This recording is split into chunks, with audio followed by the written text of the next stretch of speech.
very challenging, very exciting. It's good to be working in a team. সময়টা আর এখানকার প্র্যাকটিক্যালটার মধ্যে পার্থক্য কি আপনার কাছে কি মনে হয়? আমার কাছে মনে হচ্ছে যে এখানকারটা স্টেপ বাই স্টেপ টেকনিক্যালি শেখানো, কাজেই গ্লোবালি যেটা অ্যাকসেপ্টেড সেই পদ্ধতিতে আমরা কাজগুলো করছি। It is a huge thing.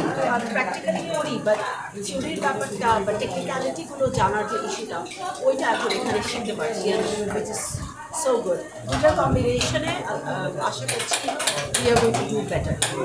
সকলের উদ্দেশ্যে যদি বলেন যারা ফুড ইন্ডাস্ট্রিতে কাজ করে তাদের এই অ্যাসেসমেন্টটা কতটুকু প্রয়োজন?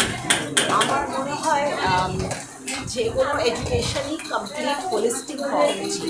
শুধু নিজে থেকে শেখার আগ্রহটা খুবই ভালো, লাইফ এক্সপিরিয়েন্সে অনেক কিছু শেখায়, কিন্তু থিওরি এবং রুলসকে রেসপেক্ট করে প্রপার প্রসিডিওরে শেখার ব্যাপারটাই হোলিস্টিক হয়। তাছাড়া আমাদের যে কোনো এডুকেশনই ইনকমপ্লিট থেকে যায়।